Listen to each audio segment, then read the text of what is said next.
Para hablar de eso estamos conectados con nuestro invitado Eric Urbina, abogado constitucionalista y profesor de la Universidad de Lima. Señor Urbina, ¿cómo está? Buenas noches, bienvenido. Exitosa. Buenas noches, Katiuska Pedro, gracias por la invitación. Doctor Urbina, ¿qué significa esta aprobación por insistencia? ¿Vulnera o no vulnera el equilibrio de poderes en el país?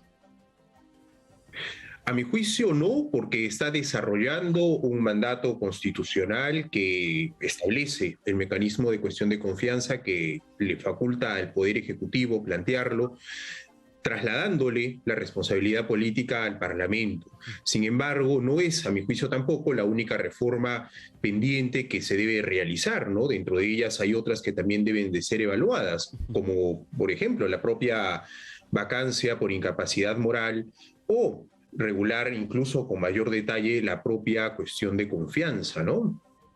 Así es, y frente a eso, por ejemplo, la Premier presentó un proyecto donde se pedía cambiar la vacancia por incapacidad moral por una vacancia por problemas físicos y mentales. Y también que cuando ella pida el voto de confianza en el Congreso, no se le niegue o se le acepte, simplemente que sea un diálogo y una explicación y un debate. ¿Esa propuesta le parecía mejor, le parecía mucho más aterrizada quizás? Me parece incluso que sintoniza con lo que hoy el Congreso acaba de aprobar. Obviamente la propuesta del Poder Ejecutivo, aparte de una reforma constitucional que es una fórmula mucho más completa y segura para poder poner estos candados de manera más adecuada. Respecto a la vacancia por incapacidad moral, lo que ha presentado el Poder Ejecutivo es la eliminación de esta causal. La reduce específicamente a la incapacidad física y mental. Esto obviamente ya estaba incluso reconocido antes, hace bien en señalar que se debe incluir la incapacidad mental, pero no creo que debamos eliminar por completo la incapacidad moral. Por ejemplo, un presidente de la República que tiene algún problema de alcoholismo, de drogadicción o incluso que pueda agarrar a golpes a su esposa, por poner una situación extrema y no deseada, no podría ser inhabilitado.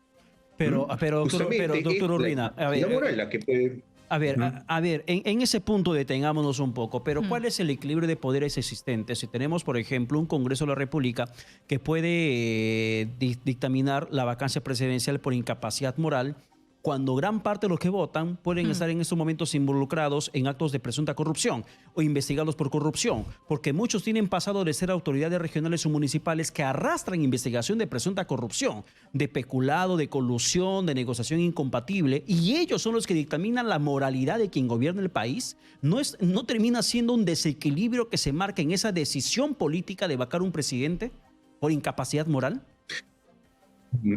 Sí, yo no diría que es un desequilibrio propiamente del sistema de balance de poderes. Obviamente es una situación no querida, ¿ah? Pero igual, un juez, por más corrupto que sea, igual va a juzgar. No se pide ni se espera, obviamente, que este juez tenga esta situación regular, ¿no? Ojo, yo creo que el filtro viene antes, para evitar que haya congresistas que lleguen a ocupar una curul teniendo este prontuariado. Bien, pero no por eso se debe de eximir al Parlamento de tener esta facultad, trascendiendo al presidente Castillo o en su momento al presidente Vizcarra o Pedro Pablo Kuczynski. Tenemos que pensar, a mi juicio, a futuro y tener en consideración que sí podemos tener, yo creo a mi juicio que hoy mismo no hay esta situación, pero sí puede haber una situación en la cual tengamos a un presidente que carezca de las condiciones morales mínimas para poder llevar el liderazgo de nuestro país. Entonces, creo que esta figura de la incapacidad moral la vacancia por incapacidad moral debe permanecer, pero debe de aumentarse el número, como la presidenta del Congreso, del Tribunal, perdón, la doctora Ledesma lo propuso en un voto que no fue mayoría, ¿no? Que no sean 87 votos, que sean más bien 4/5, estamos hablando de 104. Esto hará que las fuerzas políticas que se reúnan en el Congreso para vacar a un presidente no sean, pues, digamos, tan fáciles de conseguir, ¿no? Así es, pero por favor, ¿por qué no se usan los artículos 99 y 100 de la Carta Magna que dice que se puede destituir a un mandatario si es que él comete una infracción a la Constitución? O sea que frente a ese proyecto que ha presentado la Premier no estaría blindando, sino se puede usar otros mecanismos como ese. Por favor, explíquenos un poco ese panorama. Artículo 99 y 100. Así es. Estos dos artículos están referidos a la acusación constitucional y se refieren, por ejemplo, a que el presidente de la República no convoque a elecciones. Se refiere, por ejemplo, a que el presidente de la República abandone el territorio nacional sin tener el permiso o la autorización por parte del Congreso. La Constitución le establece a la presidencia de la República un conjunto de requisitos, de reglas y de atribuciones. Si es que el presidente se va más allá de estas, puede ser acusado constitucionalmente. Y no solamente él, sino también los ministros. Mientras tanto, cumpliendo con el marco constitucional, el presidente es intocable. Y está bien que así sea, porque para gobernar necesita de esa suerte de inmunidad o de privilegio de jefe de Estado y jefe de gobierno que tienen, por ejemplo, el resto de presidentes y los monarcas, que son usualmente los jefes de Estado, para poder ejercer su función sin ningún problema. La excepción es justamente el faltar a la Constitución y se debe dejar esta puerta con restricciones, elevar el número de votos, para ante una situación no querida, extrema, el Parlamento pueda apartar al presidente, conforme pasa en otros países. Ojo, esto no es una cuestión inventada por los peruanos, ¿no? Claro, levantando la valla podría finalmente, de repente, no prosperar un posible acto de vacancia presidencial. Sin embargo, doctor Urbina, yo quiero retroceder a lo que le había comentado hace un instante, a lo que le había planteado, de que quien esté decidiendo la vacancia sean tan inmorales como el que posiblemente sea vacado. Pasa, por ejemplo, que en el Parlamento termina aprobándose también una reforma en el tema de la inmunidad parlamentaria. Solamente pierden la inmunidad ante un acto doloso, pero más no son desaforados. ¿Cuánta diferencia? Pierden la inmunidad, pueden ser procesados, pero siguen ejerciendo el cargo de congresistas. Por eso lo mencionaba en el sentido del desequilibrio del esquema de la protección que tiene un presidente y un congresista. Un congresista, reitero, que puede ser tomado cometiendo algún acto doloso, un delito común, pierde la inmunidad cuando está en ejercicio de sus funciones, pero no pierde la curul. Y un presidente que puede cometer un delito común inmediatamente puede ser vacado. ¿No hay una inequidad ahí? Bien, bueno, si es que un congresista, por ejemplo, es descubierto cometiendo un acto delictivo durante su función, aunque no sea por en el uso de sus funciones, lo que mencionaba, ¿no? El golpear a su esposa, lo que fuese, un juez lo va a procesar y podría incluso mandar su detención.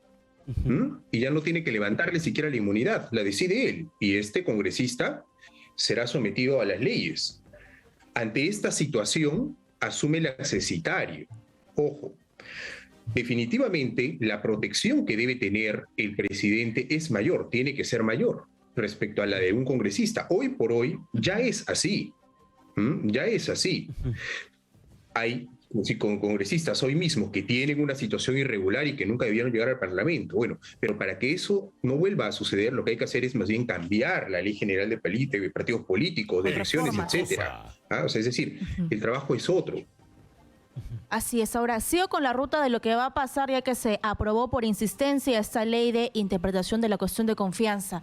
Ya ha dicho pues el ministro de Justicia, Aníbal Torres, que están usurpando funciones del TC, que es inconstitucional. Se ha pronunciado incluso Mirta Vázquez con otra pues opción que le presentó para debatirlo y para dialogarlo, pero ellos siguen con esta visión y prueba de ello son los 79 votos. Esto va a ir al TC. ¿Cuánto tiempo va a demorar realmente para tener una visión clara de lo que va a pasar con estos procesos importantes, herramientas que tenemos constitucionales?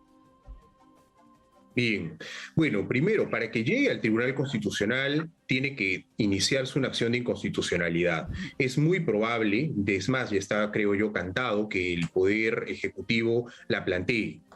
Planteada esta acción de inconstitucionalidad, el Tribunal Constitucional debe de pronunciarse al respecto. Para declarar inconstitucional una ley, se necesitan 5 votos de 7. Actualmente el tribunal cuenta con 6 magistrados. ¿Qué va a pasar? 6 magistrados. Claro. Y se necesitan 5. Para las acciones competenciales, como la que terminó resolviendo la disolución del Parlamento, se necesitaban solamente 4 votos. Ahora se necesitan 5.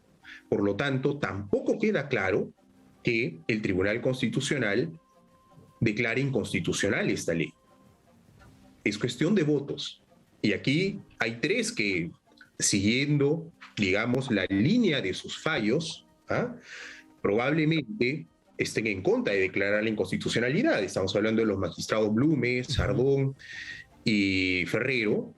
Y por otro lado está, ¿no?, la señora Ledesma, el señor Espinosa Saldaña y el señor Miranda, que probablemente, acá obviamente en un escenario aún expectante, bien, votarían de esta manera. Son 3 contra 3. No veo tan fácil que se lleguen a los 5 votos. ¿Qué pasa entonces? El tribunal terminaría haciendo lo que se conoce como un overruling, es decir, reformulando un fallo que le antecedió. Esto podría pasar perfectamente. Mientras tanto, esta ley, nos guste o no, goza de presunción de constitucionalidad. Se presume que es constitucional hasta que sea declarada como inconstitucional y también es perfectamente válida. Bien, doctor Urbina, muchísimas Gracias. gracias por la comunicación alcanzada aquí en Exitosa Te Escucha.